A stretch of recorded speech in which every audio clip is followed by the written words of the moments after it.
Então, boa noite. Na aula de hoje nós vamos trabalhar um pouquinho mais com prática de manipulação de dados no SPSS e no QGIS. Visto que muitos grupos ainda estão... já tem alguns dados, mas estão querendo, trabalhar melhor, às vezes acrescentar um dado ou outro, ou tendo alguma dificuldade de colocar os dados juntos com a base territorial. Então a gente vai trabalhar um pouco mais nesse tipo de processos, Na aula passada a gente trabalhou ainda com o tema de inferência estatística, vimos tanto gráficos de caixas e bigodes, os box plots e os gráficos QQs, para avaliar tanto a normalidade dos dados, quanto também os valores que a gente chama de atípicos ou discrepantes, E vocês tiveram esse tempo para fazer também uma primeira análise nos dados de vocês, usando esses tipos de técnicas. São as estatísticas descritivas, exploratórias, Na aula de hoje, nós vamos fazer uma prática com a SPSS, que é o tema central da nossa aula. Nós vamos pegar dados da amostra do censo, os microdados, e vamos primeiro ver como que funciona o editor de sintaxe do SPSS, que trabalha com linha de programação, e trabalhar com algumas funções de ponderação e agregação que não são úteis apenas para trabalhar com microdados, pode ser útil para qualquer tipo de dado que às vezes você tem uma base territorial mais detalhada e você quer juntar. Por exemplo, você tem setores censitários, quer juntar para município ou quer juntar para distrito, Ao longo da aula a gente vai discutir essas outras possibilidades também. Depois que a gente terminar essa parte, a gente vai trabalhar, na medida que der tempo, algumas funções com QGIS, por exemplo, comparação de dados de dois censos diferentes, que tem bases territoriais diferentes, e como que a gente faz isso, A gente vai usar a interseção e a ponderação. E como que a gente pega dados, por exemplo, de pontos, de raster, e joga eles para dentro dos polígonos.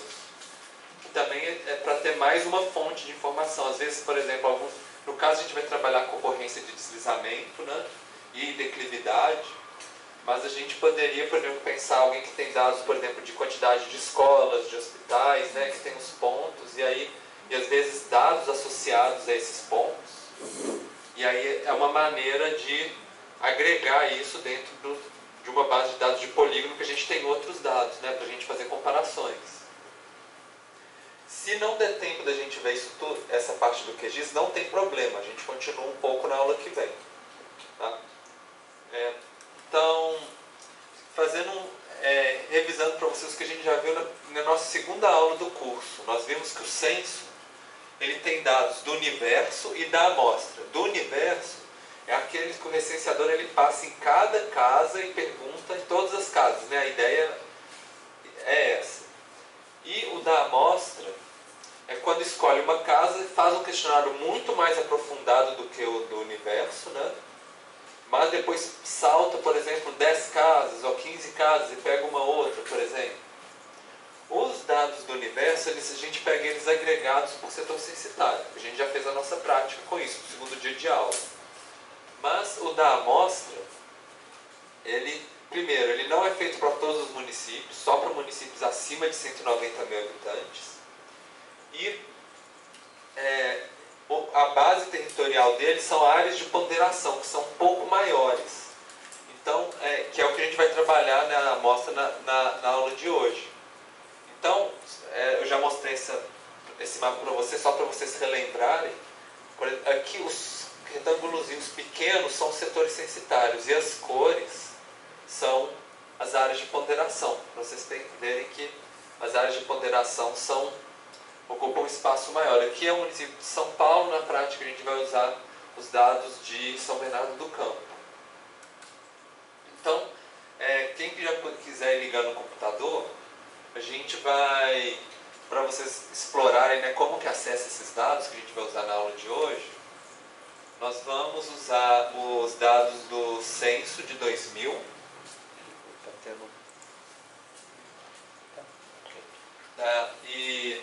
Então vocês podem entrar no site se vocês quiserem e entrar aqui na aba resultados do censo. É um mesmo lugar que nós pegamos os dados do universo, né, dos setores censitários na primeira aula. Só que aqui na lista, em vez de a gente procurar resultados gerais do universo, a gente vai procurar aqui resultados gerais da amostra. E às vezes tem mais de um resultado geral da amostra, mas é exatamente esse que está escrito assim, microdados da amostra. A ideia do microdado é que a gente não pega só o dado já agregado, por exemplo, por setor censitário ou por área de ponderação. Quando a gente vê essa palavra microdado, significa que cada linha da nossa tabela é uma pessoa que foi entrevistada, ou um domicílio. E não é só no censo que tem microdados, tem várias outras pesquisas que também têm microdados, né? E é um dado assim, muito mais desagregado, se a gente fosse pensar. E, por exemplo, a gente tem o PNAD, por exemplo, né, que também é uma pesquisa que é realizada com muito mais frequência do que o censo e que é feita na base de amostragem também, usando e que é disponibilizada em microdados também. Então, assim, o que a gente vai ver aqui para microdados censitários do censo, se vocês encontrarem uma outra pesquisa que tem microdados censitários, funciona praticamente do mesmo jeito. Então vocês já podem entender um pouco como é que funciona. Para achar que às vezes assim, digitando, né, apertando Ctrl F ou Ctrl L para procurar, digitando microdados, às vezes é mais fácil para achar. E entrando, vai cair no site do FTP do IBGE. Então, uma forma de pegar esses dados é pelo site do censo, a outra é indo direto no FTP do IBGE, né? Que digita assim, ftp://ftp.ibge.gov.br e entrando nas pastinhas. Entra na pastinha do censo, depois do censo demográfico de 2010, depois da amostra, depois do microdados.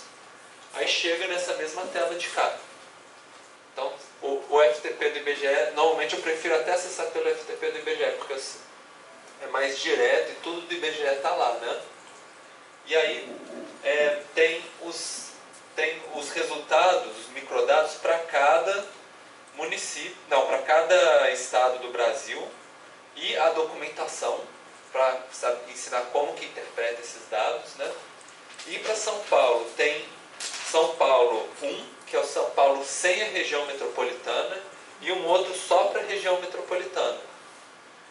Nós vamos trabalhar com o da região metropolitana e depois nós vamos extrair só São Bernardo do Campo da região metropolitana. Além dos resultados da amostra, um outro dado que nós vamos utilizar é justamente a malha de área de ponderação, que agrupa esses microdados. Então, o que eu tinha explicado para vocês, no FTP do IBGE a gente encontra as tabelas de dados, né? Se a gente quiser as bases de dados territoriais do Sistema de Informação Geográfica, a gente procura no GeoFTP do IBGE. No GeoFTP aí tem recortes para fins estatísticos, malha de área de ponderação, censo demográfico.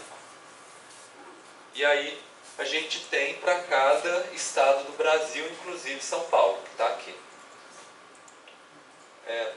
E aí, isso entrando, né? GeoFTP.ibge daria para entrar. A gente já está com os dados, eu coloquei os dados no TDIA que a gente vai utilizar. Mas se vocês quisessem baixar, funciona assim dessa maneira, porque cada um desses arquivos zip, às vezes eles têm mais arquivos do que a gente vai utilizar na aula. Então, o que eu coloquei no TDIA, o que eu coloquei no Drive Alunos para vocês, ele já está com só os arquivos que a gente vai precisar. Mas não faz tanta diferença, né? Daria para baixar aqui também. Eu queria que vocês começassem abrindo um documento, um dos arquivos que estão aí, que chama Amostra Domicílios 35 RMSP. 35 é por causa é o código, né? do estado. E se vocês abrirem isso no bloco de notas, vocês vão ver um arquivo mais ou menos assim. Esse é um arquivo que embora a gente abra no bloco de notas, ele não é um arquivo CSV, né, como a Separated Values que a gente viu na nossa segunda aula. Ele é um formato que a gente chama de ASCII2 ou ASCII ou ASCII2, né, que em vez de colocar vírgula, para separar os campos, ele não separa, ele simplesmente vai colocando assim, para cada linha é um domicílio que foi entrevistado, e a gente tem que saber assim, que do caractere 1 até o terceiro é uma variável, depois é outra. E tem umas que são em branco, por exemplo, vocês veem aqui, são algumas variáveis que não têm valor, por exemplo, né? Por que elas não têm valor? Pode ser, por exemplo, que são variáveis vinculadas. Por exemplo, qual que é o valor do aluguel? Se o imóvel não é alugado, então não tem informação para o valor do aluguel, né? Por exemplo.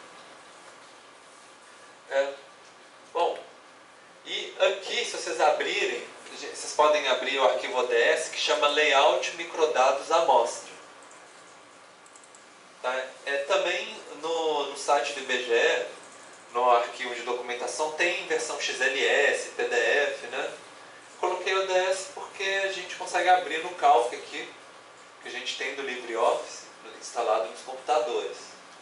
E aqui ele ensina como que a gente interpreta esse arquivo de cá. Ele fala assim, variável V001. Aí fala assim, qual que é os valores dela, por exemplo, cada estado é um valor. Fala que é do primeiro até o segundo caractere, e que é uma variável que tem 2 caracteres do tipo alfanumérico, quer dizer, número inteiro.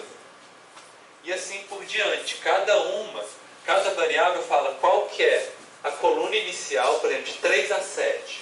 Então a gente teria que vir aqui e contar da terceira até a sétima, vai ser essa segunda variável, e assim por diante. E aí tem umas que falam quantas casas decimais, se é número natural, enfim, tem texto, pode ser várias coisas, né? Mas é essa tabelinha aqui que vai falar, esses aqui são aqueles mais de localização. Se descer mais a tabela, aí vai ter V001, V0011, assim por diante, vai ter várias coisas. Aqui a gente está trabalhando principalmente com TXT de domicílio, que vai ser a prática da aula de hoje. Nos dados da amostra também tem um outro TXT que é o de pessoas, que é uma pesquisa sobre a pessoa, outra sobre os domicílios, mas é a mesma coisa, né? O que a gente está aprendendo aqui com domicílios, vocês poderiam fazer para os dados de pessoas também, não teria problema. Bom, para a gente transformar isso aqui em uma tabela, a gente precisa de um código de programação, que vai ler essas especificações e transformar isso aqui em uma tabela. O IBGE ele disponibiliza o código em linguagem R, mas a gente não está utilizando, né, o programa R aqui na nossa disciplina. Então existem vários outros sites de pessoas que disponibilizam código de programação para outros programas, para SPSS que a gente está utilizando, para SAS, Minitab, Estatística, vários outros. Então, para o SPSS tem esse site, Metodologia em Ciência Política, que o pessoal desse site disponibiliza um algoritmo tanto para os domicílios quanto para a pesquisa de pessoas.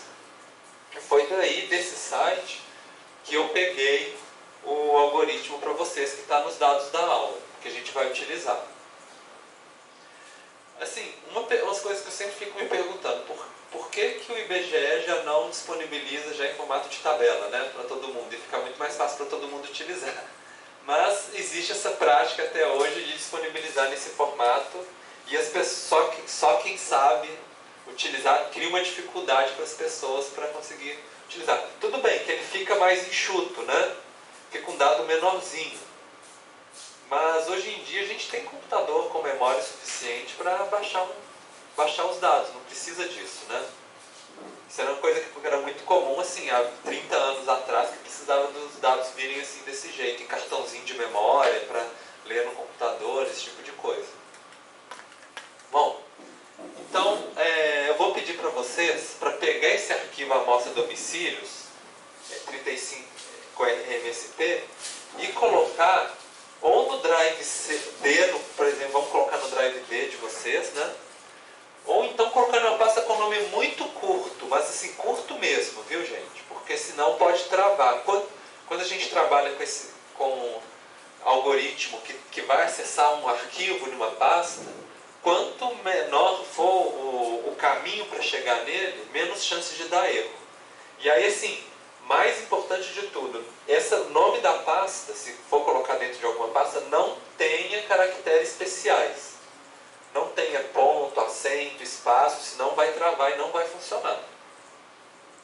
Para vocês terem isso em mente. Então, vocês encontraram esse TXT, né? Coloca num lugar fácil de encontrar. E aí nós vamos iniciar o SPSS. Então, vocês podem começar a iniciar o SPSS. Até o momento, nas aulas, a gente sempre abriu uma base de dados, né? Pegava o SPSS e abria uma base de dados. Agora a gente vai abrir uma sintaxe, que é um código de programação, no SPSS. Então a gente vai em arquivo, abrir, em vez de abrir dados, a gente vai colocar abrir sintaxe. E aí nós vamos abrir esse arquivo leitura SPSS, censos 2010 domicílios TXT. Para fazer isso, vocês vão ter que mudar lá, porque ele está programado. Acho que talvez se eu abrir o SPSS fica mais fácil para mostrar para vocês também. SPSS.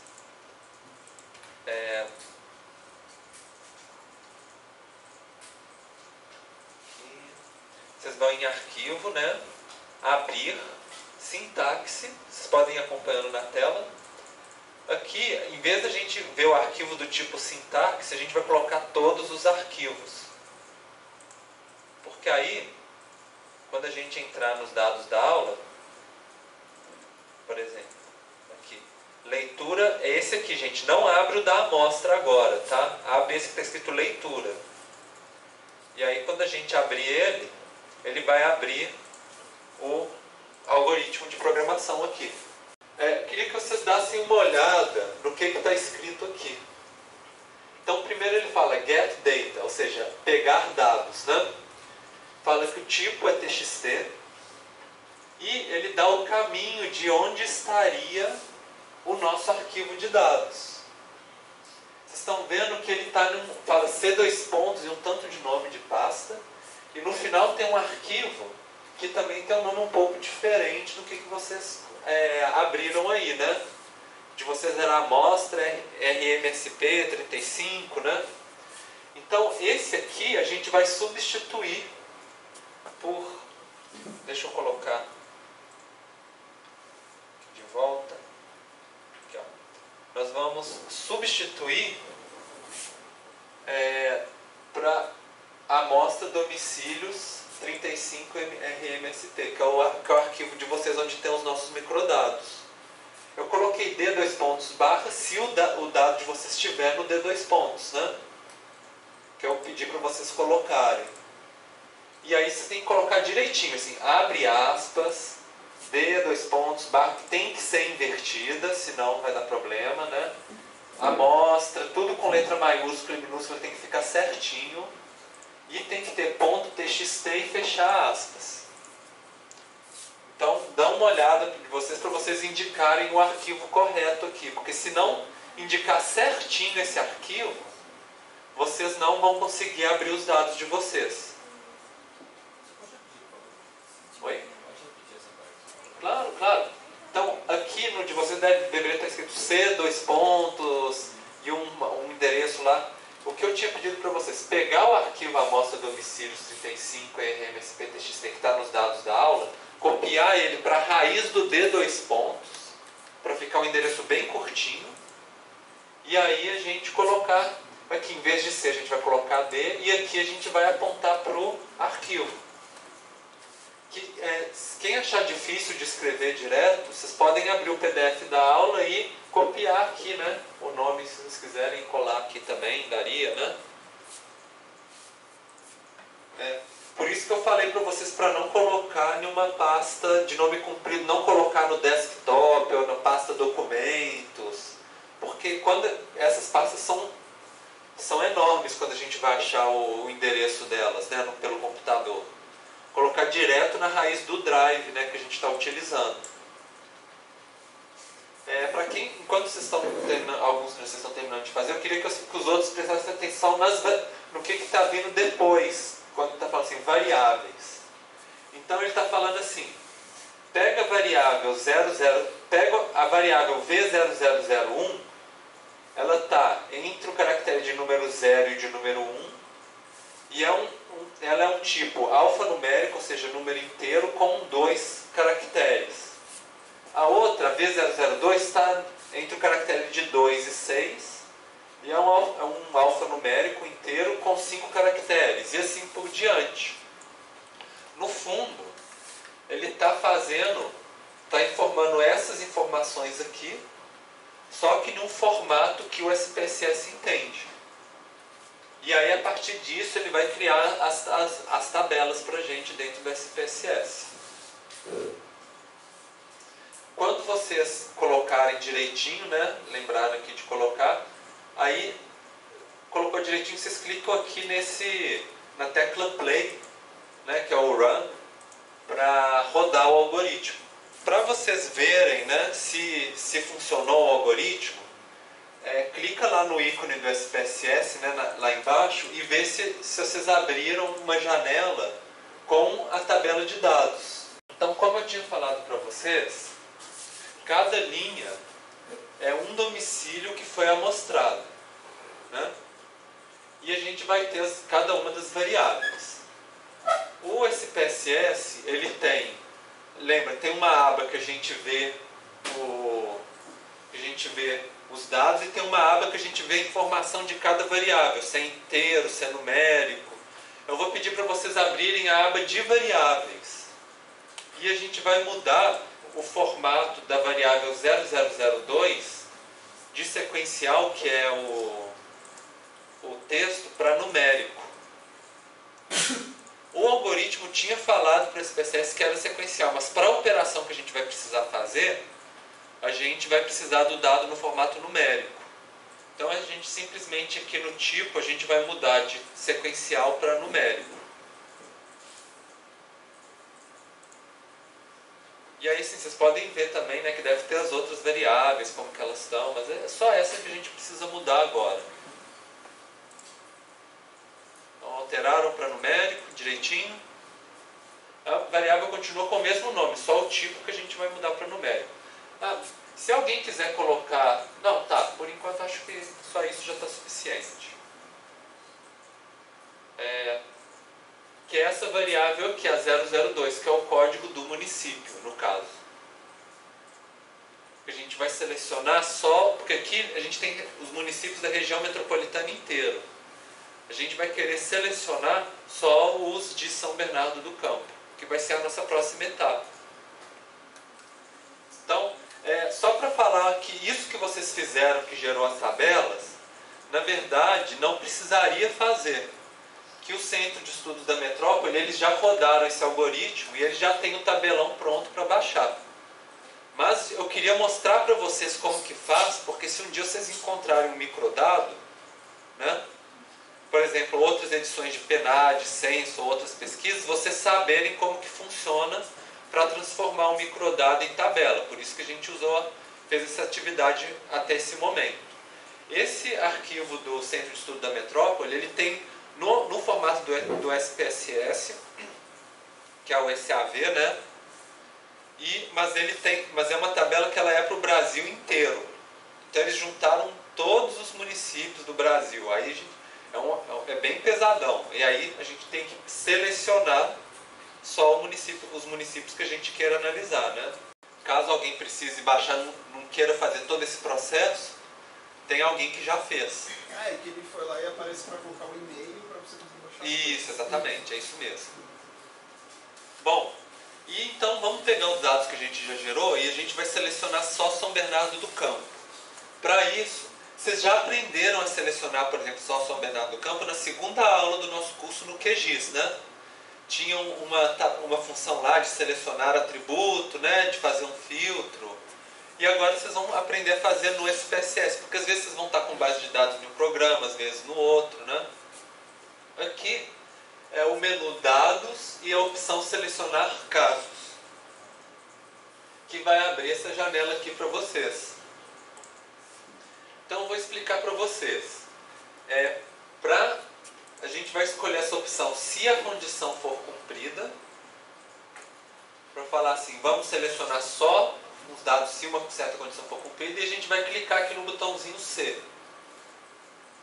Quando clicar no botãozinho C, vai abrir a calculadora do SPSS para gente, que vocês já conhecem, né? A gente vai dar um clique no V0002, que é o código do município, e quando a gente der 2 cliques aqui, ou então apertar na setinha, ele vai desenhar aqui. E a gente coloca igual e o código de São Bernardo do Campo, que é o 48708. Vocês fizeram isso igualzinho no QGIS. Agora vocês sabem que vocês podem fazer isso no SPSS. Quando vocês terminarem aqui, vocês clicam em continuar, mas não esqueçam de mudar aqui embaixo essa opção, copiar os casos para um novo conjunto de dados. Se a gente não marcasse aqui, deixasse no de cima, ele ia meio que os outros dados iam continuar na tabela, mas não iam ser utilizados mais pelo SPSS. Para ficar mais simples da gente trabalhar e consumir menos memória também, né, já que é um arquivo muito grande, a gente simplesmente cria uma nova tabela de dados para a gente, só com os dados de São Bernardo do Campo. A gente clica aqui e coloca amostra SBC, por exemplo, né? E aí ele vai criar uma nova tabela para a gente só das linhas que a variável 002 tem esse código 48708. E aí assim, então selecionou aqui, colocou a nossa expressão e mudou aqui, colocou a amostra SBC, clique em OK. Que aí ele vai fazer essa seleção e vai abrir uma nova janela de dados para a gente.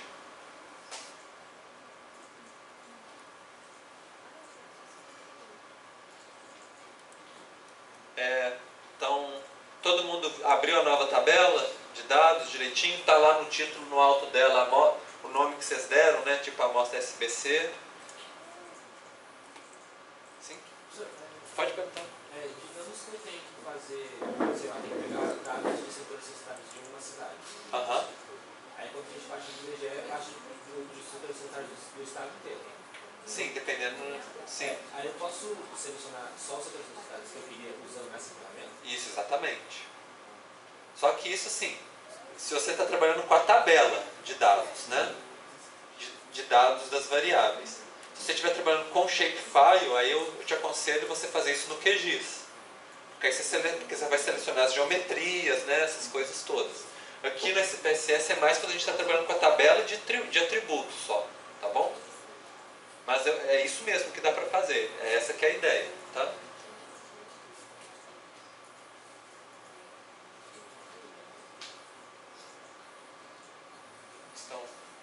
Então tá. Então vocês selecionaram e agora a gente vai fazer uma transformação de uma variável, que também é uma coisa que vocês já aprenderam, mas é algo que a gente precisa fazer. Primeiro eu queria que vocês olhassem a V0010 na tabela de vocês, se ela está com vírgula ou não. Porque eu vi que alguns computadores eles estavam com vírgula.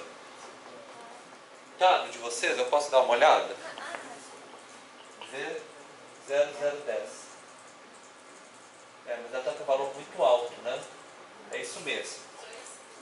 Bom, então o que a gente vai fazer? A gente vai transformar, porque essa variável que a gente vai precisar, que é o que chama peso amostral. Todo microdado, ele tem essa variável que chama peso amostral. O que o peso amostral fala? Fala assim, esse domicílio ele representa quantos domicílios na nossa população total. Por exemplo, quantos que eu pulei, né? Quantas casas que eu não entrevistei para chegar nessa casa. Estava entrevistando, por exemplo, de 20 em 20 casas, de 15 em 15 casas, né? Porque às vezes, numa região da cidade, eu pulei 15 casas, de 15 em 15, em outra região da cidade eu pulei de 20 em 20, por exemplo. Então, só que quando ele abre esses dados no microdado, ele coloca um dado grandão, que na verdade a gente vai ter que dividir pelo número de casas decimais, para dar o número correto de casas, equivalente. Então, o que a gente vai fazer? A gente vai ir no menu transformar, calcular variável, vai abrir a nossa calculadora, e a gente simplesmente joga o V0010 para cá, dividido por 1, e aí a gente coloca 13 zeros, né? Uma outra forma alternativa de escrever isso, se a pessoa tiver com preguiça de escrever tanto zero, era a gente colocar 10, e aí o símbolo de potência, que é esses dois asteriscos aqui, 13, né? 10 elevado a 13, por exemplo. Mas, assim, se vocês quiserem, é só colocar os 13, mas lembra de colocar 13 certinho. Se vocês não colocarem 13 aqui, 13 zeros, né? Vai dar um resultado que não vai ser realista.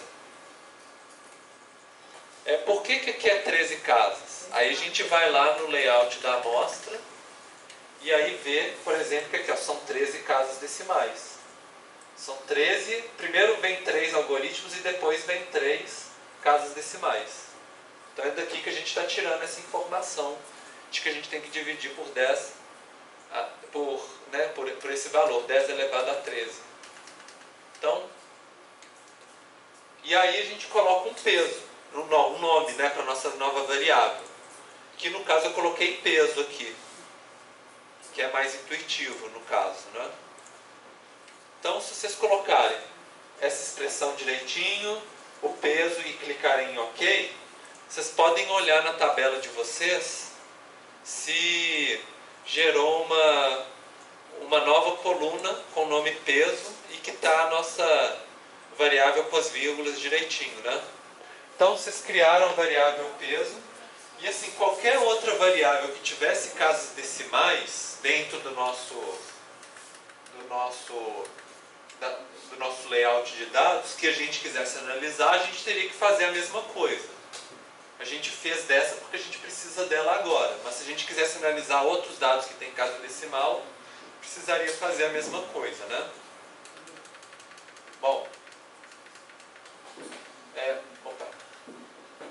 agora a gente vai fazer o que a gente chama de ponderação. A gente vai falar para o SPSS que cada linha ela não tem o mesmo valor que a outra. Cada linha vai ter um valor correspondente ao nosso peso, né? Cada casa ela representa, uma vai representar 20 casas, outra vai representar 13, né? Para fazer isso, a gente vai em dados, no menu dados e em ponderar casos. Inicialmente, deveria estar não ponderar casos na janela que vai abrir. E a gente vai mudar para ponderar casos e a gente vai jogar para cá a variável peso que a gente criou. E clicar em OK. Quando vocês fizerem isso, observam na tabela de vocês, aqui embaixo na tabela, lá no cantinho, lá embaixo, no canto inferior direito, você vai ter um aviso escrito assim, ponderar em. Que está avisando assim, olha, as nossas linhas já estão ponderadas. Esse tipo de análise no SPSS é bem interessante, porque assim, a partir do momento que vocês fazem isso, todas as análises que o SPSS fizer, ele vai dar um valor maior para aquelas onde tem um peso maior. Então, se, por exemplo, eu quiser tirar a média de alguma coisa dessa nossa tabela, ela vai dar o valor. Quando tiver o peso maior, vai valer mais na nossa média. Como se tivesse cada linha que tivesse um valor 12, por exemplo, fosse 12 linhas. E a outra, que é 8, seria 8 linhas. Para calcular desvio padrão, média e até técnicas mais complexas que a gente vai ver ao longo do curso também poderia fazer assim. Isso seria interessante, por exemplo, vamos pensar no nosso caso de uso da água, por exemplo, né, que a gente usou em aula. Uso da água por município. Se a gente quisesse tirar uma média do valor médio de uso da água no Brasil, a gente não ponderaria. Mas a gente poderia falar assim, não, mas eu vou ponderar pela população de cada município, por exemplo. Com isso, na hora que sai o resultado da média, não vai ser a média dos municípios, mas vai ser a média das pessoas no Brasil. Porque aquele município que tiver mais gente, vai valer mais na hora de calcular a nossa média. Vai ser como se fosse uma linha por pessoa, né? No final das contas. Porque a que tem 1 milhão, por exemplo, no peso, seria 1 milhão de linhas na hora de calcular a média, por exemplo. Então, para vocês entenderem o que significa nessa ponderação. Então, todo mundo já está ponderado, agora a gente vai agregar os nossos dados. Porque até agora cada linha era um domicílio. Agora a gente vai juntar esses dados para ficar uma linha para cada área de ponderação. A área de ponderação, vocês lembram, né? Era cadê? Aqui para trás. Essas áreas, né, grandes, né, que pegam vários setores censitários. Vai pegar todos os domicílios que estão aqui e a gente vai ou somar, ou tirar a média, ou fazer alguma forma de juntar os dados todos do domicílio na nossa área de ponderação. Esse exemplo a gente está colocando por área de ponderação, mas domicílio agregando na área de ponderação. Mas, por exemplo, nos trabalhos de vocês, pode ser várias coisas. Por exemplo, às vezes vocês têm os dados por setores censitários e querem agregar por domicílio, ou querem agregar por distrito, não, domicílio não, por município, ou então por distrito, né? E aí, como que faria isso, no caso? A gente poderia fazer o seguinte, a gente criaria, por exemplo, uma ponderação do setor censitário por população, ou por domicílios do setor censitário, e aí depois a gente agregaria por distrito, por município, e aí a gente conseguiria passar o dado do setor censitário para uma região maior. Ou a gente poderia passar dado de subbacia para bacias, por exemplo, de municípios para estados, poderia fazer vários tipos de operação desse jeito. Então vamos fazer isso de agregação. A gente entra no menu dados, agregar. Os nossos dados já estão ponderados, né? De todo mundo já colocou a ponderação. E a primeira informação que a gente vai falar é a variável de quebra. Quer dizer, os nossos dados estão agregados em quê? A variável 0011 é a variável que fala assim, qual que é a área de ponderação do domicílio. Então a gente vai juntar por área de ponderação. V0011, a área de ponderação. E nós vamos ajuntar algumas coisas, algumas variáveis que são de interesse. Primeiro, o peso, porque a ideia é a gente somar para saber quantos domicílios tem em cada área de ponderação. E eu escolhi duas variáveis, que é a V0201 e a V2011, que uma é a condição de ocupação, se é próprio, se é alugado o domicílio, né? Ou se é de alguma outra situação, e o V2011, que é o valor do aluguel, no caso dele ser alugado. Então são três que a gente vai colocar. Cada uma delas, vocês vão clicar nelas e jogar para cá, para o resumo das variáveis.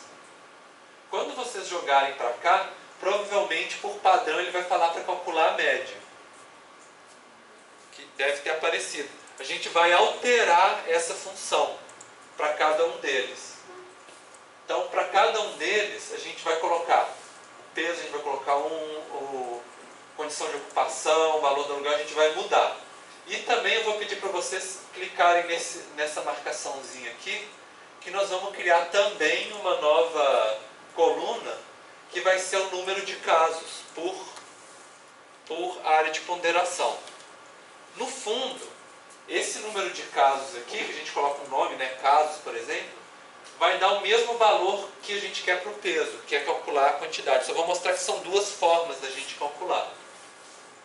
Além disso aqui, eu vou pedir a mesma coisa, para a gente criar um novo conjunto de dados. Então a gente vai criar uma nova tabela, que pode ser SBC agregado.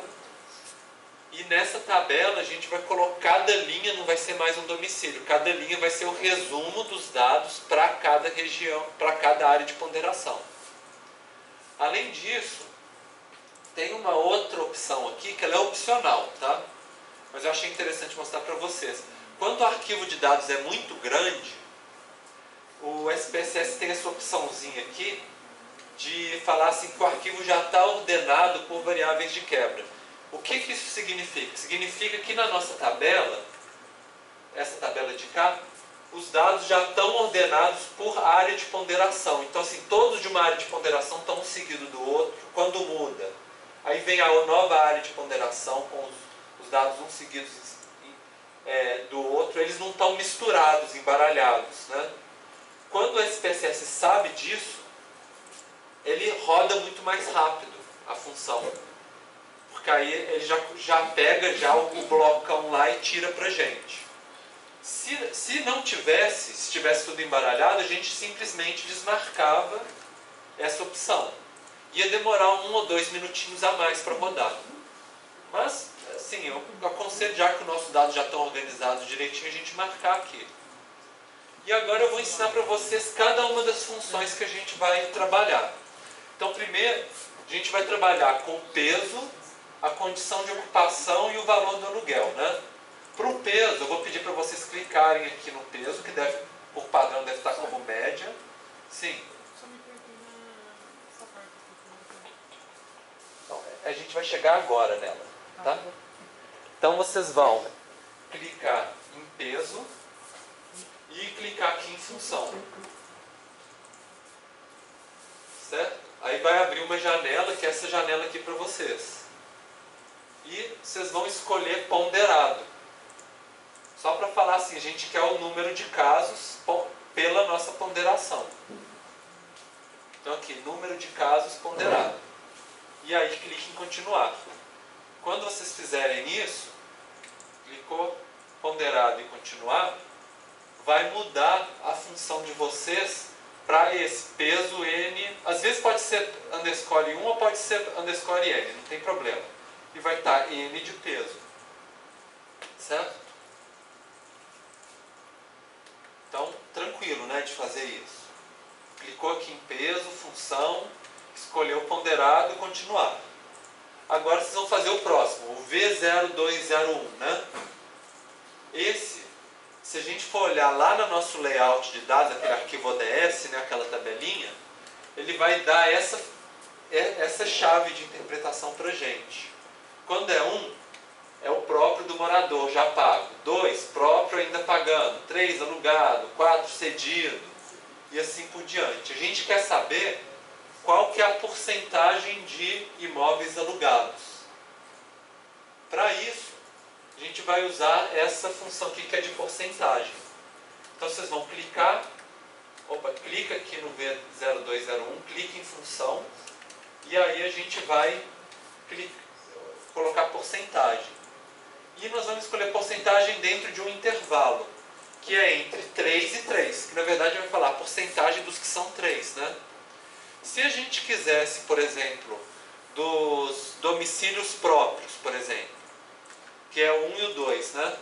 A gente poderia colocar entre 1 e 2, por exemplo. Ou a gente poderia colocar aqui abaixo de 2, por exemplo. Daria também. Mas a gente quer os de 3, então entre 3 e 3 e clique em continuar. Que aí deve ficar para vocês assim, esse porcentagem in, que é dentro, né? E o V201 falando que é entre 3 e 3.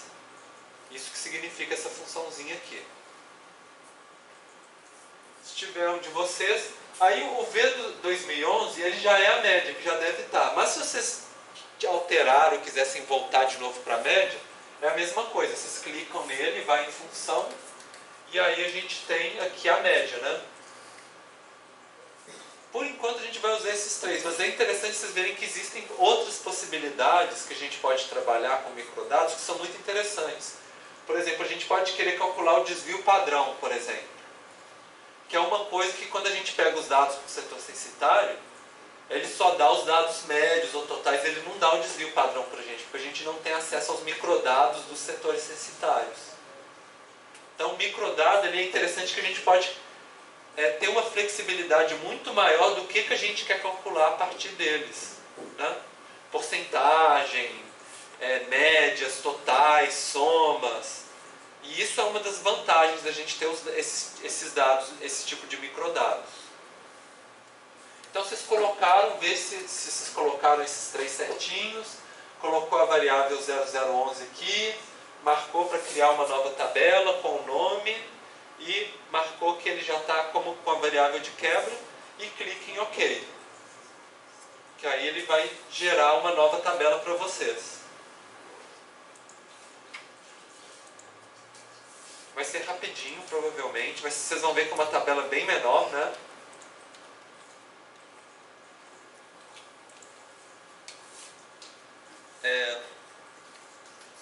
Então, deve ter gerado essa tabelinha aqui para vocês.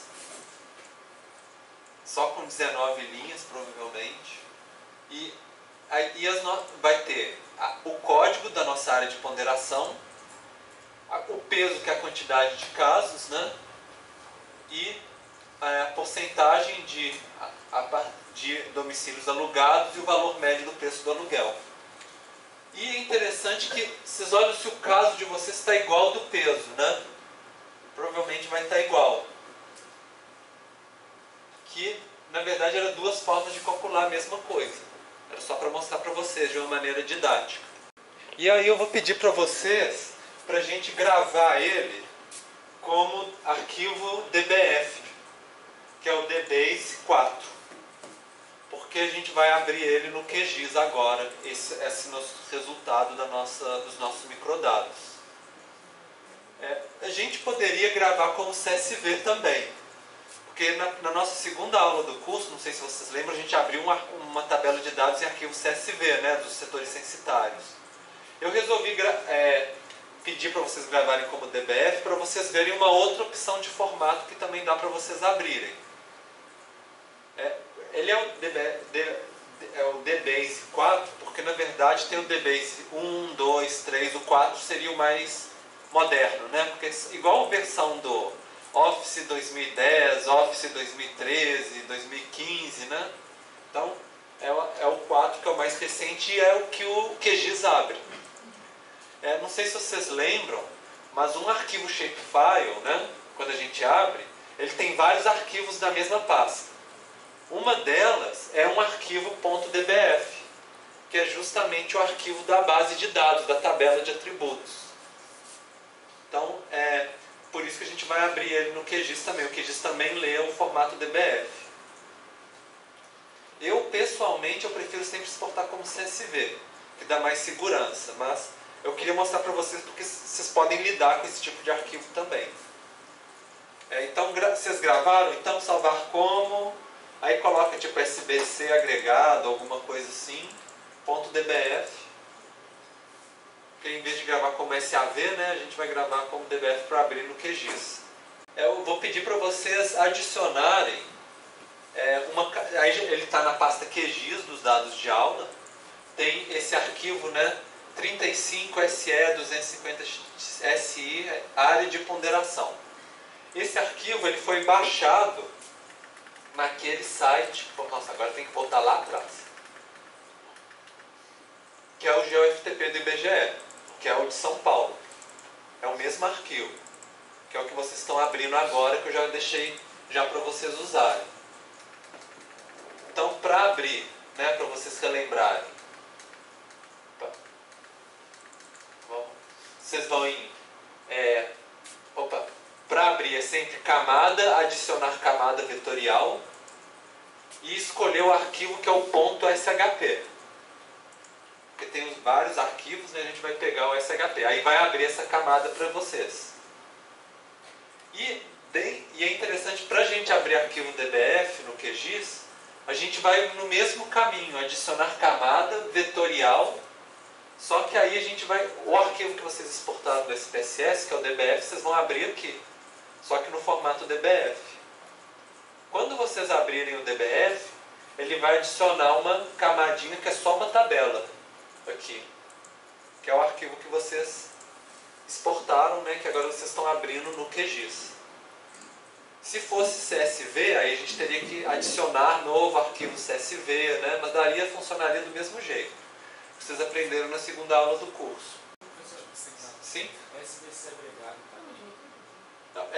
Eu falei SBC agregado porque é essa tabela que você gravou no SPSS. Tá? Você gravou, eu pedi para vocês gravarem no formato DBF, né? Então você vê onde que você gravou ela para você conseguir abrir ela agora dentro do QGIS. E o que a gente vai fazer agora é o que a gente já fez, não tem nada de novo, é o que a gente já fez na segunda aula. A gente vai fazer a união dos dados nossos da amostra com o nosso shapefile. Só que tem uma questão. Os nossos dados da amostra estão só para São Bernardo do Campo. A gente está com um shapefile que é do estado inteiro, né? Então a gente também vai ver como a gente trabalha com isso também, para fazer a seleção aqui. Mas que vocês já fizeram também. A gente poderia simplesmente fazer a seleção, né, igual vocês fizeram, selecionando por atributo, a gente já fez na segunda aula, mas eu vou mostrar uma outra maneira também. Primeiro nós vamos fazer a união. Para vocês abrirem a propriedade, a janela de propriedades da camada, vocês podem dar um duplo clique aqui na camada, ou clicar com o botão direito em cima da nossa camada. Lembra que eu estou falando dessa daqui, onde está com o nosso shapefile, né? E clica com o botão direito e clica em propriedades, né? Para abrir a janela de propriedades. E dentro da janela de propriedades a gente vai em uniões, aqui embaixo. Que é para fazer a junção da nossa tabela de atributos com o nosso shapefile. E a gente vai clicar, quando vai aparecer uma telinha, a gente vai clicar no mais para adicionar uma nova união, que vai ser essa de cá, né? A gente vai pegar a tabela do SBC agregado e vai unir o campo 0011, que o 0011, né, era o código da nossa área de ponderação, e a gente vai juntar pelo campo que chama área pond, que é o campo do shapefile onde tem o código da área de ponderação também. Então, assim, na hora que vai aparecer essa janelinha para vocês, né, na hora que vocês clicarem no mais, só para repassar com vocês. SBC agregado é a fonte de onde a gente vai trazer os nossos dados. O campo é o 0011, que vai clicar com a área pond. E aí de manhã, eu estava dando aula de manhã, alguns computadores deram erro, porque esse aqui está numérico e esse aqui está como texto. Outros computadores funcionou. Então eu vou deixar vocês fazerem o teste primeiro para ver qual de vocês vai funcionar e depois eu explico como é que a gente corrige, tá? E só para relembrar vocês, é importante a gente marcar essa opção aqui embaixo, que ela fala assim, o que a gente vai inserir antes do nome da variável. Normalmente a gente coloca poucas letrinhas, só para a gente dar um lembrete para a gente, né, de onde que veio o dado. Por exemplo, am_, por exemplo. Se vocês já não preocupam tanto de onde que veio o dado, podia deixar até vazio aqui. Mas tem que marcar, porque se não marcar, por padrão ele coloca o nome da nossa tabela aqui. E aí o arquivo shapefile e os DBF, eles têm um limite de 8 caracteres, e aí a gente não vai ter mais o nome das variáveis que a gente está juntando. Por isso que é importante a gente marcar aqui, tá? Então, colocou as opções direitinho, marcou aqui o AM e clique em OK, né? E aí, na tela anterior, vocês podem mandar para aplicar e OK, e a gente vai abrir a nossa tabela de atributos. Para abrir a nossa tabela de atributos, não sei se vocês lembram, né, na segunda aula, a gente clica com o botão direito em cima do nosso shapefile e tem a opção abrir tabela de atributos, né? E, bom, não sei o que aconteceu no de vocês, tá? Aí agora que vocês vão me contar quais que deram certo ou não. Mas a questão é que iria criar as colunas com as variáveis que importou. Alguns de vocês vão olhar que está quase tudo nulo, não está? Se tiver nulo, mas tiver as variáveis, está tudo certo, tá? A questão é que o nosso shapefile, ele é do estado inteiro. E a gente juntou só os de São Bernardo do Campo. Para a gente visualizar só as que tem dados, vocês podem dar um clique em qualquer uma das variáveis aqui em cima, no título delas, que ele vai ordenar em ordem crescente ou decrescente. Então clica uma vez, clica duas vezes, que aí vocês vão conseguir selecionar e jogar para cima todos os dados, todos que têm dados na tabela de vocês. Não tem problema se a maioria tiver nulo? Então, não tem problema. É isso que eu estou falando para vocês. Clica no título das variáveis que a gente criou. E aí você vê que na hora que ordenar, por exemplo, em ordem decrescente, vai estar os dados aí. Como as primeiras 19 linhas, quando vocês ordenaram por ordem decrescente, são as que têm os dados, se vocês clicarem aqui no cantinho, né, no número da linha, você seleciona a linha. E aí, vocês podem ou clicar e arrastar até lá embaixo, ou então vocês podem clicar, apertar Shift, né, com o teclado e clicar na última que tem dados. Que aí a gente vai selecionar nossa área inteira. É igual uma ferramenta de seleção. Vocês poderiam apertar Ctrl e ir selecionando uma por uma também, né? Então o objetivo é se selecionarem só as linhas que têm dados, né? Então primeiro a gente ordena em ordem decrescente, aí a gente seleciona as que têm dados, certo? E depois que a gente colocou, a gente vai exportar o nosso shapefile só com as nossas áreas que estão selecionadas. Então primeiro todo mundo selecionou todas as linhas que têm dados, né? E aí a gente vai, clica com o botão direito, clica na nossa camada de shapefile com o botão direito, vai em exportar, salvar feições selecionadas.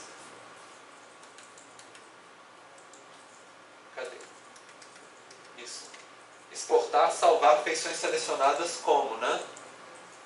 E aí vai aparecer essa setinha para vocês mudarem. Aqui em cima, se tiver GeoPackage, vocês podem colocar como shapefile, ou se quiser trabalhar com GeoPackage, pode também, não tem problema, né? Que é o formato mais moderno. O nome do arquivo, que a gente tem que criar um novo nome.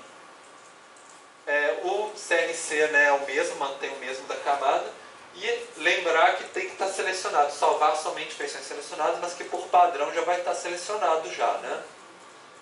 E aí vocês clicam em OK, que vai criar um novo arquivo shapefile, mas dessa vez só com aqueles que vocês selecionaram. E que aí vai ter só os dados que vocês precisam.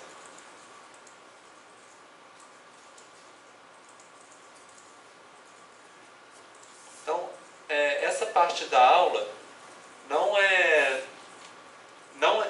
é tão diferente do que vocês já fizeram na segunda aula, né? Mas como agora está na hora de vocês fazerem isso para o trabalho de vocês, eu achei que era bom a gente repassar de novo, para vocês relembrarem, né? Agora sim, caso tivesse algum problema, porque teve de manhã cedo alguns computadores que deram, que um era numérico e o outro era texto, né? O que a gente faz no QGIS, e isso pode acontecer em outros momentos no trabalho de vocês, é se a gente quiser, se reconheceu um dado no shapefile como numa tabela de atributos ou no shapefile como texto e a gente quer transformar para numérico no QGIS, a gente tem que criar uma nova variável, no caso.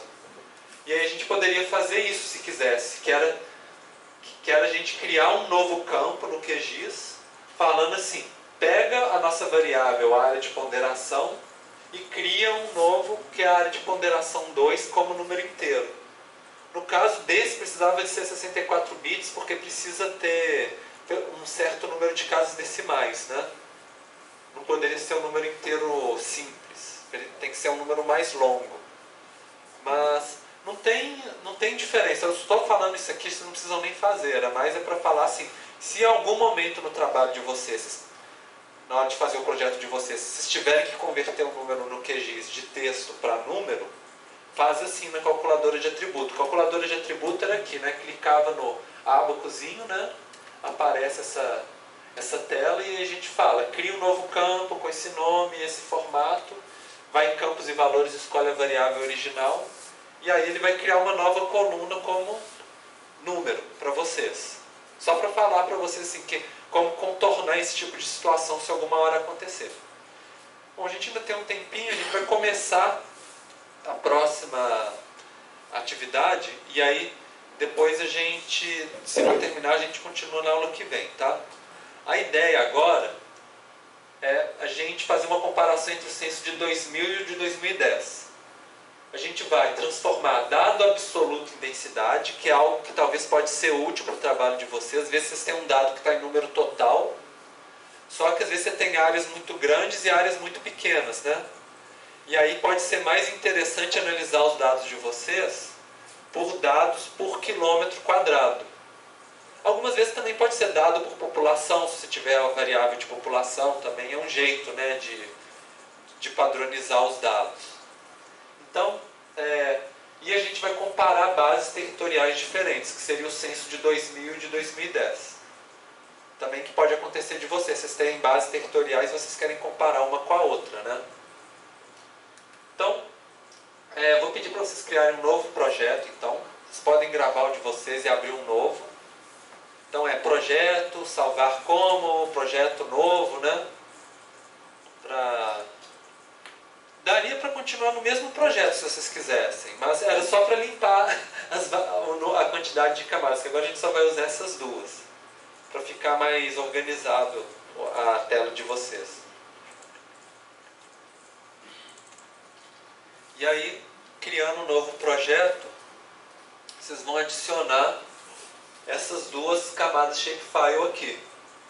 Um que é os setores de 2000, e que eu já coloquei a dica que ele está aí no TM23S.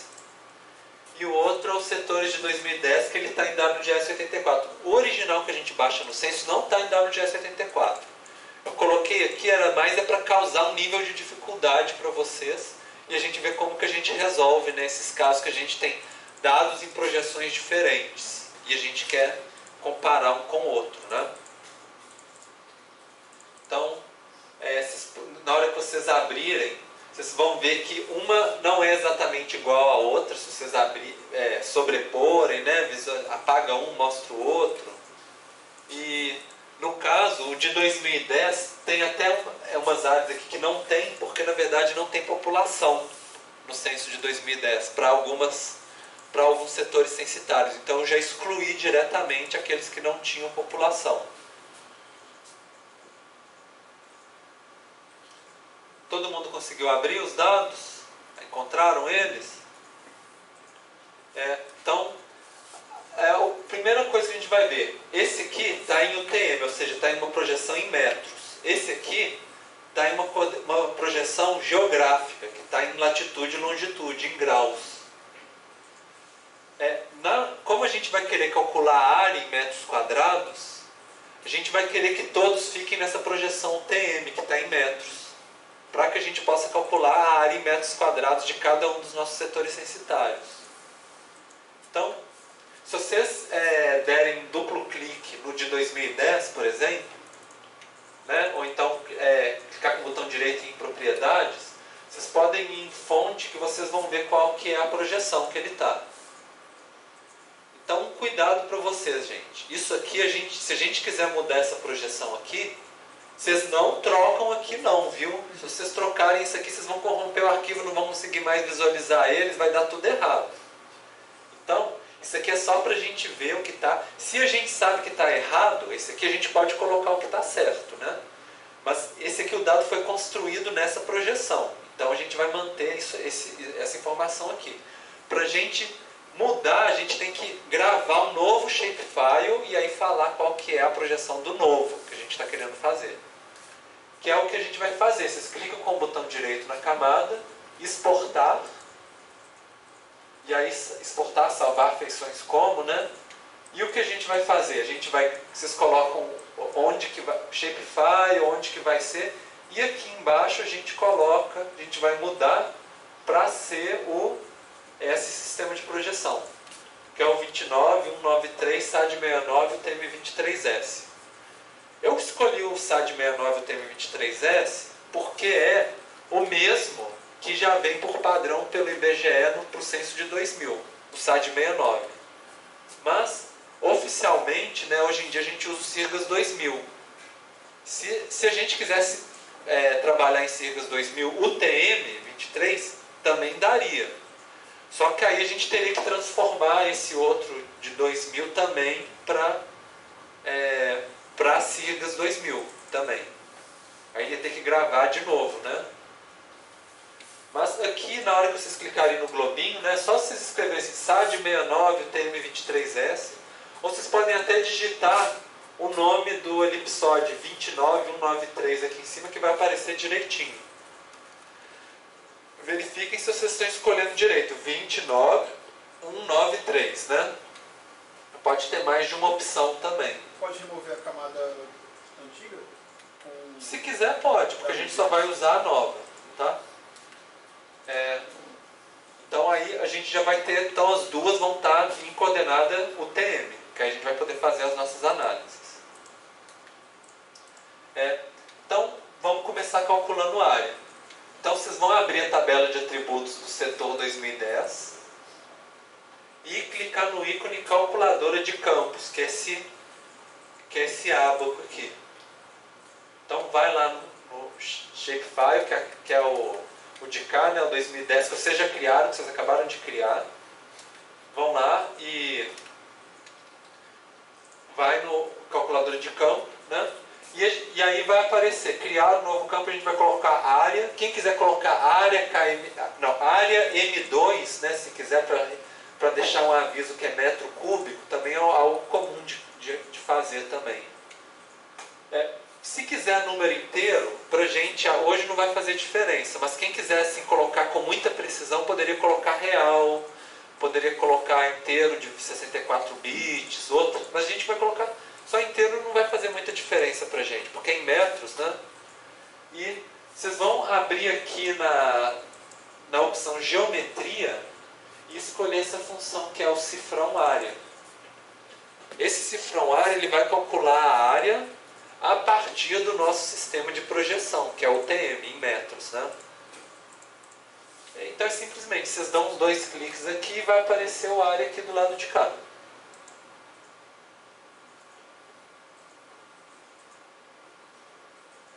E aí clique em OK, né? Já colocou o nome aqui e aqui, que vai criar uma nova coluna. Vocês olham na tabela de atributos de vocês, se apareceu aqui a área aqui do lado.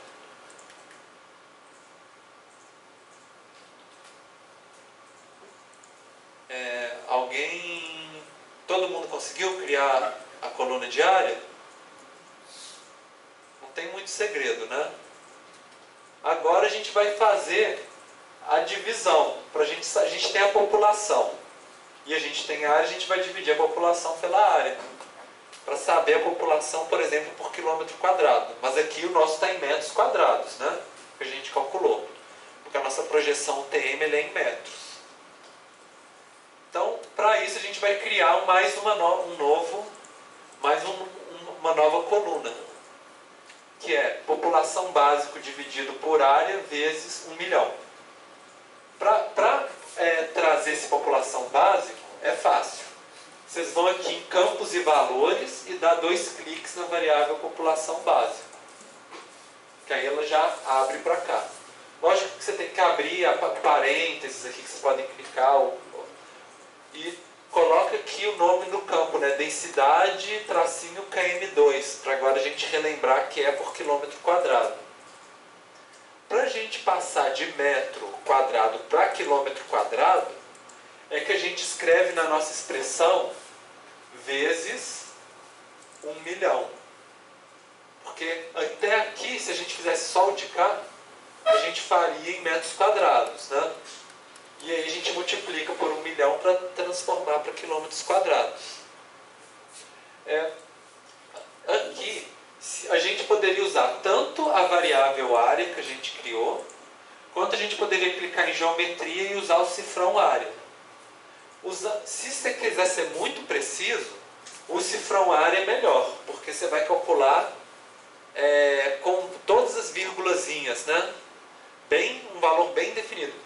Se a gente não colocar só a variável área, aí ele vai calcular a área mais a área que está lá no nosso campo, lá na nossa tabela, que ela já arredondou, né, a vírgula. Então é simples, né? Abre parênteses, coloca, dividido pela área, fecha, multiplica por 1000, colocou o nome aqui direitinho, e aí clica e se quiser colocar como real também pode colocar como inteiro. Pra gente aqui não faz muita diferença, mas quem quiser colocar com as vírgulazinhas todas, coloca como número real, né? Float, né, no caso. E aí vai criar para vocês a densidade por quilômetro quadrado. Quando vocês colocarem em OK. Todo mundo conseguiu colocar? E assim, a gente fez por população por quilômetro quadrado, mas poderia ser escolas por quilômetro quadrado, poderia ser prisões por quilômetro quadrado, domicílios por quilômetro quadrado, enfim, qualquer variável que a gente queira transformar ela dividindo pela área, né? Para que, por exemplo, um domicílio, um setor censitário muito grande, a gente possa comparar com um setor censitário muito pequeno, porque a gente está trabalhando com dados dividido pela área. Bom, como é que a gente está? Tá. E agora, eu ia passar para vocês para a gente calcular a densidade demográfica para a camada de 2000, mas como a aula já está correndo, vamos pular essa parte, porque para vocês vai ser a mesma coisa, né?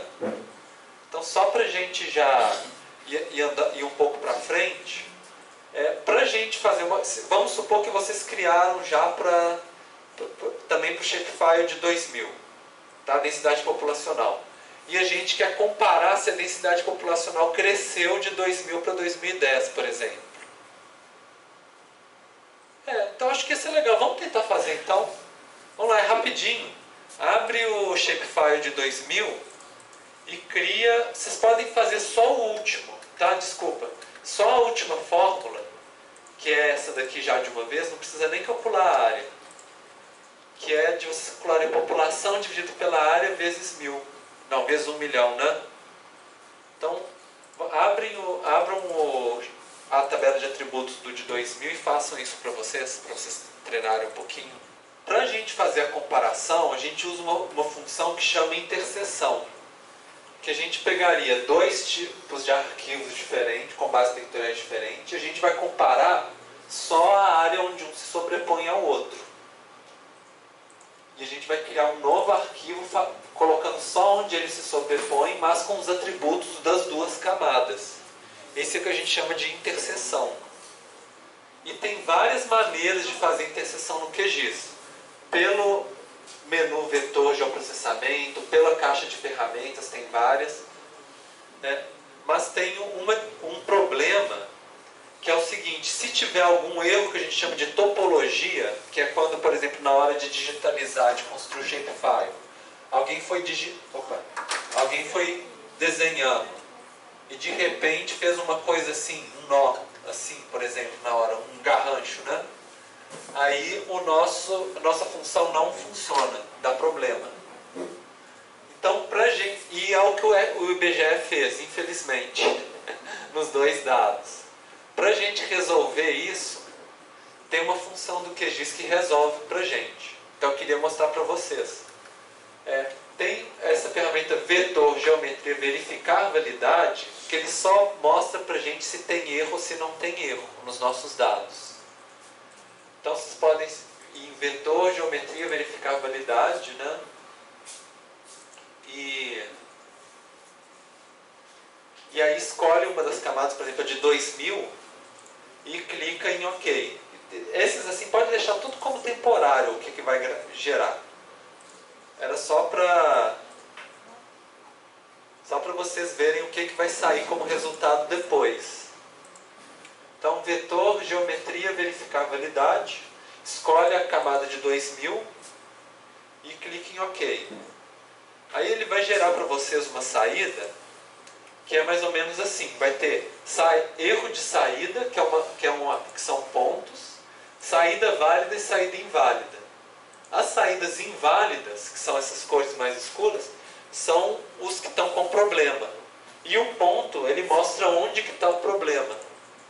Se a gente abrir a tabela de atributo dos pontos, clicar com o botão direito e exibir a tabela de atributo, aí vai aparecer auto-interseção, que é justamente essas manotas que dão na hora de digitalizar. Para a gente resolver isso, aí tem uma outra função do QGIS que faz isso. Se a gente fizesse isso de 2010, ia aparecer a mesma coisa também, vários com problema. Então, para resolver, a gente vai na caixa de ferramentas. Se a caixa de ferramentas não estiver exibindo no QGIS de vocês vão no menu processar e habilita a caixa de ferramenta, que aí vai aparecer normalmente no canto direito da tela de vocês, e a gente digita aqui no alto assim, fixar geometrias, que é para consertar. E o fixar geometria, a gente simplesmente escolhe, vai abrir uma janela para vocês escolhem a camada e escolhem onde que vocês vão gravar a camada que ela está corrigida. Que aí dá para vocês corrigirem. Vocês encontraram? encontraram a caixa de ferramentas. É um comando simples, né? Mas que às vezes resolve a vida de uma coisa que estava travando. É que no 3.6 ele tem um formato diferente. Então tá diferente desse daí? Não sei. Mas tudo bem. Mais que... eu dei esse exemplo que é o da interseção, mas às vezes algum outro comando do QGIS, por exemplo, de vocês pode estar travando em alguma análise que vocês forem fazer, porque ele está com esses erros de geometria. Então é uma maneira de tentar corrigir. O ideal era a gente pegar e editar cada um dos lugares onde tem erro, né? E acertar, né, todo o desenho para ficar bonitinho, que é o que o IBGE deveria ter feito, né? Mas como a gente já está pegando, a gente está querendo uma coisa rápida só para a gente fazer a nossa análise, não vai fazer muito diferença a gente usar essa função. E aí a gente pode renomear a camada, por exemplo, vai aparecer geometria fixada, né, no de vocês, se vocês clicarem em OK. Aí a gente renomeia para 2000, né, só para a gente relembrar que é a de 2000. E aí a gente faria a mesma coisa para o de 2010, só que a gente já tem... Tá, vamos continuar fazendo. É porque eu sei que vocês precisam de ir para outra disciplina, né? Só queria ver se a gente conseguia terminar essa etapa antes, para não deixar para a aula que vem. Aí a gente renomeia para 2000 e eu vou pedir para vocês fazerem a mesma coisa para 2010, para fixar a geometria da camada de 2010. Então você vai lá fixar a geometria, só que você escolhe a camada de 2010 e grava a de 2010 no caso. E agora sim, agora que a gente já... Você pode até renomear ela para 2010 também, a outra, né, que vocês vão gerar de camada de geometria fixada. Vocês podem renomear ela para 2010 se vocês quiserem. E a outra, então a gente faz a nossa interseção, que é vetor geoprocessamento interseção. Que a gente pega a geometria fixada de 2000 e a de 2010. E a gente manda, e a gente escolheria quais atributos aqui que a gente quer pegar de cada uma delas para a gente manter. Que são essas duas funções aqui. Além de colocar aqui embaixo qual que é o arquivo que a gente quer que grava, né? O arquivo shapefile. Nessas funções aqui, no mínimo que seria interessante a gente comparar de cada uma, seria a gente manter o ID, no caso, né? Que seria o número da área de ponderação, não, o número do setor censitário original, e a densidade de quilômetro quadrado de cada uma delas que vocês calcularam, né? Para a gente poder comparar um com o outro e ver quanto que mudou.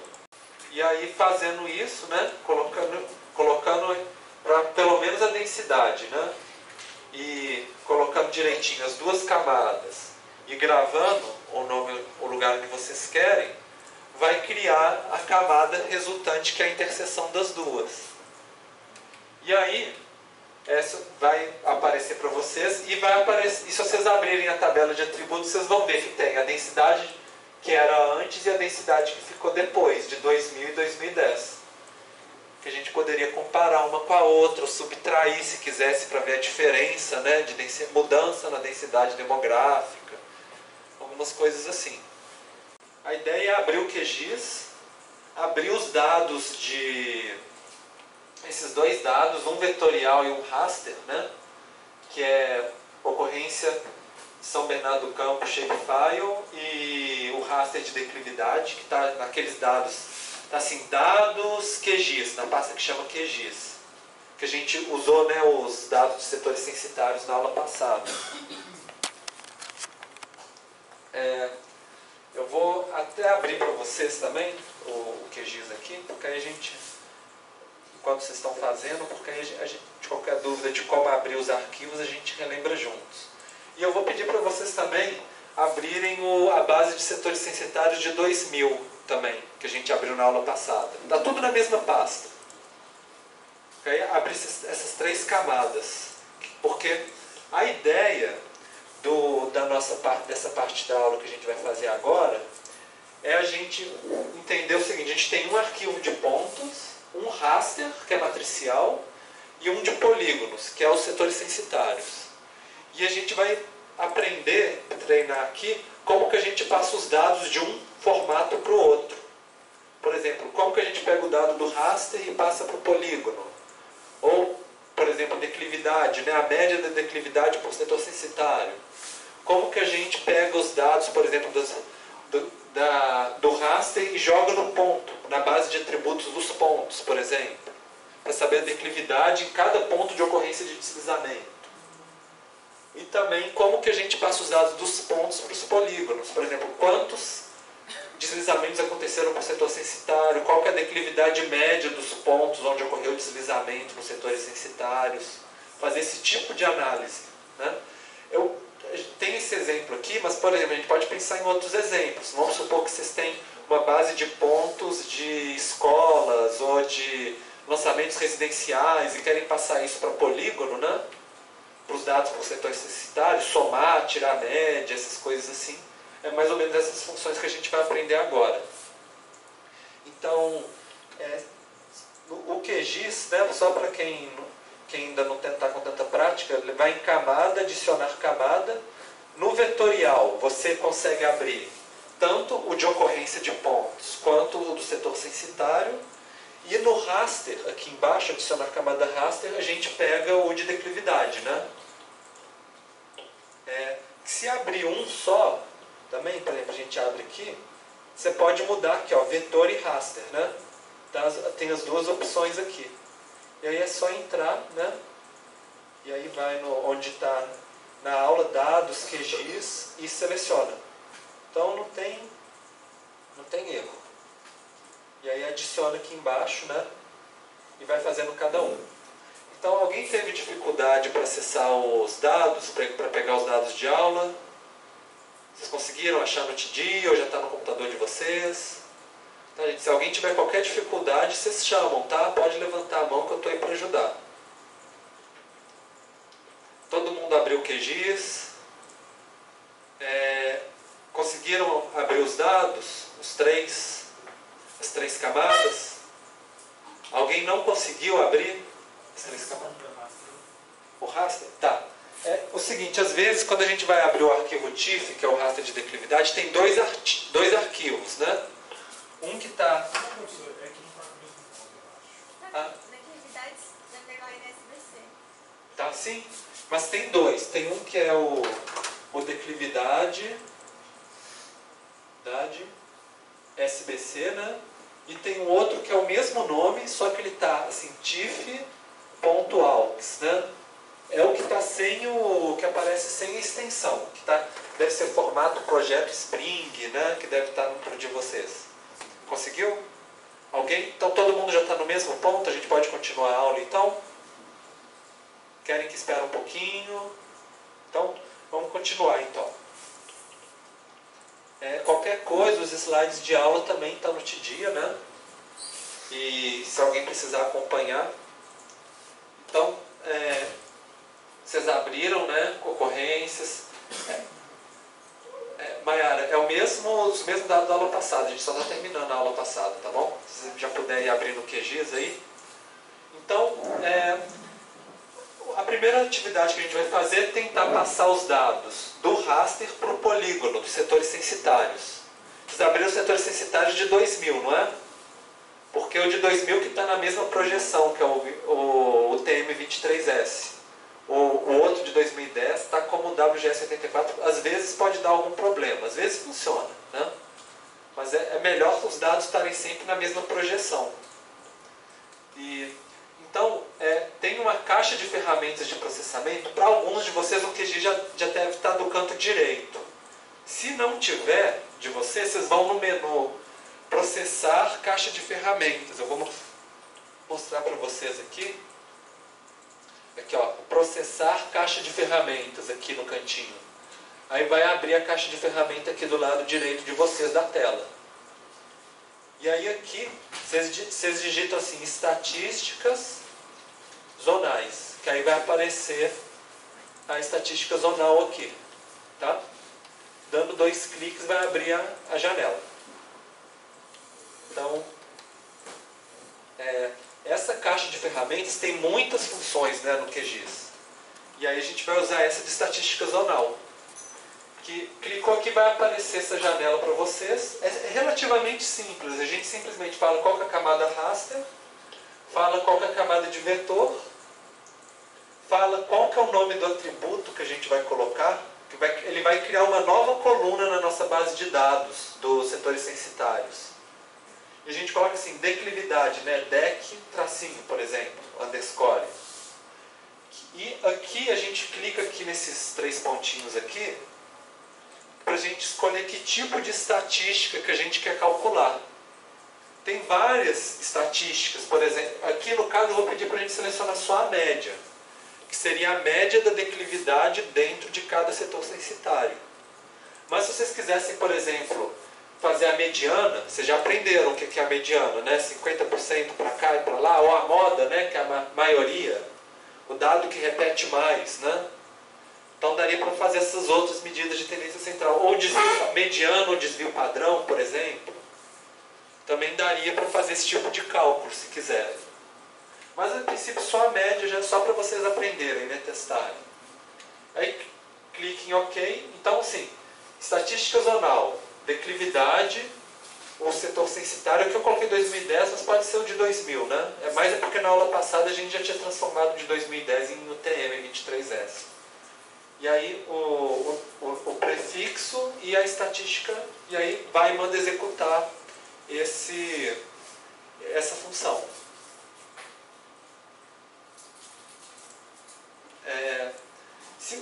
Se vocês executaram, aí agora vocês abrem a tabela de atributo dos polígonos do setor censitário para vocês verem se criou a variável de vocês. Então, se vocês forem aqui no QGIS, né, por exemplo, é só vocês irem na camada, que no caso eu não adicionei essa camada aqui, mas assim, é só vocês clicarem na camada e abrir a tabela de atributos, né? Clica com o botão direito e abrir tabela de atributos. Aí, e aí vai ter uma tabela e vai ter uma variável, né? O prefixo que vocês colocaram e o min, que é a média. Se vocês tivessem colocado, por exemplo, desvio padrão, aí ia ter um STD, de Standard Deviation, por exemplo. E aí a gente criou a nossa média aqui. Relativamente simples, né? E com isso a gente consegue, por exemplo, pegar de declividade, de altitude, de chuva, dados climáticos em geral, ou outros tipos de dados de uso do solo, ou algum outro tipo de dado que a gente tiver em raster, e jogar para dentro de um polígono. Então essa é um pouco a ideia, né? E aí a gente já pode fazer as atividades estatísticas, né? Aqui. Bom, todo mundo conseguiu chegar nesse momento? Eu vi o pessoal que chegou depois, né? Vocês vão abrir no QGIS e abrir nessas bases de dados, declividade, tem os PDFs também, mas é rapidinho, a gente já vai terminar a aula daqui a pouco, essa parte. É rapidinho mesmo. Agora a gente vai trabalhar com os pontos, né? A primeira atividade vai ser a gente pegar o valor da declividade onde ocorreu o deslizamento e jogar na tabela de atributos da nossa base de pontos. Para isso a gente vai instalar um complemento do QGIS, que é o Point Sampling Tool. Para isso a gente vai no menu Complementos, instalar complementos. E aí e aqui em cima a gente digita Point Sampling Tool. Então você desce a barrinha até chegar lá, né, no P. E aí, selecionando ele, clique em instalar o complemento. Então, no QGIS, a gente está aqui, né? Complementos, gerenciar e instalar complementos. Aqui no menu. E digita Point Sampling Tools. Quando vocês instalarem, ele vai aparecer uma caixinha, né? Essa caixinha ela tem que estar marcada para vocês utilizarem. Por padrão ela fica marcada. Se vocês desmarcarem, aí deixa de funcionar o complemento. Tem que deixar sempre marcadinho com V. Então instalou, está marcadinho, coloca para fechar. Depois que vocês instalarem esse complemento, aí vai aparecer, e ele está ativo, né? Em complementos, análises, Point Sampling Tool. No mesmo menu, né? Olha, não está aparecendo aqui no... Eu estou mexendo aqui. Estranho, complementos, análises, Point Sampling Tool, esse aqui, para vocês. Vocês conseguiram instalar complemento? Então, assim, para quem está tendo a primeira contato com o QGIS, ele tem muitos complementos que fazem muitas coisas, né? A gente vai adicionando no QGIS. É interessante, dá para explorar, tem muitas funcionalidades. Então agora vamos abrir a nossa janelinha do Point Sampling Tool. Complementos, análise, Point Sampling Tool. E é simples igual o outro, né? Escolheu as ocorrências, que é a camada de pontos, e a declividade, que é de onde a gente vai tirar o atributo. E aí aqui a gente clica aqui em Browser e coloca o nome do arquivo, novo arquivo Shapefile que a gente vai criar. Que vai ser um arquivo de pontos, só que na tabela de atributos vai ter a declividade de cada ponto. E aí depois que vocês terminarem, então colocou ocorrências, colocou a declividade, colocou o nome do arquivo, a pasta onde vocês vão gravar, e clicam em OK. E aí vocês olham de novo na tabela de atributos dessa nova camada que vocês criaram, se o atributo está lá, né, da declividade. Que aí vocês olham, né, clica com o botão direito sobre a camada, abre elas e aí deve estar aqui declividade, a declividade de cada ponto. Todo mundo conseguiu gerar a declividade? Conseguiu? Viu? Apareceu? Alguém teve alguma dificuldade? Não? Tá. E a última etapa, para a gente fechar essa atividade, agora é a gente pegar os dados dos pontos e colocar nos polígonos. Então, vai ser uma outra ferramenta na caixa de ferramenta que a gente chama de Point Statistics for Polygons. Tem que escrever lá. Ela está dentro da caixinha do Saga, Vector Polygon Tools, Point Statistics for Polygons. O Saga, ele é um programa que ele é instalado junto com o QGIS.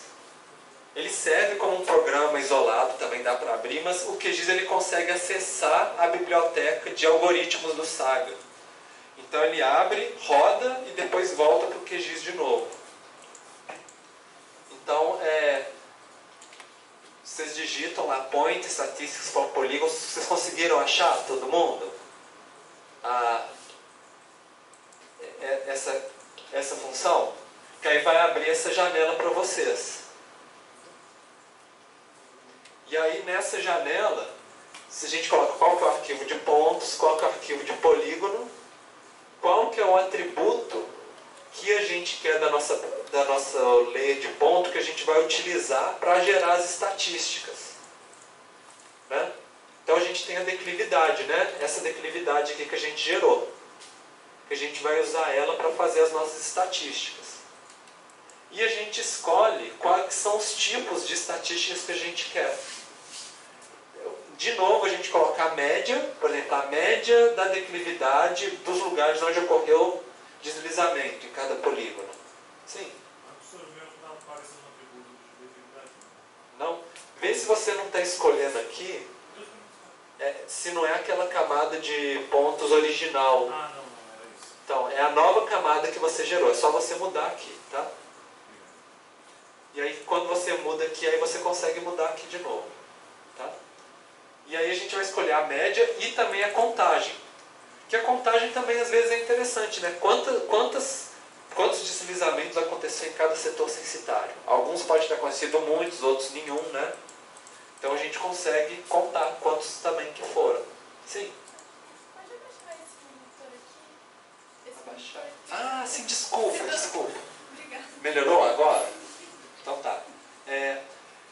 Vamos supor, poderia ter uma outra situação, que a gente tivesse, por exemplo, os dados de escola e que a gente quisesse somar o número de vagas nas escolas por cada setor censitário.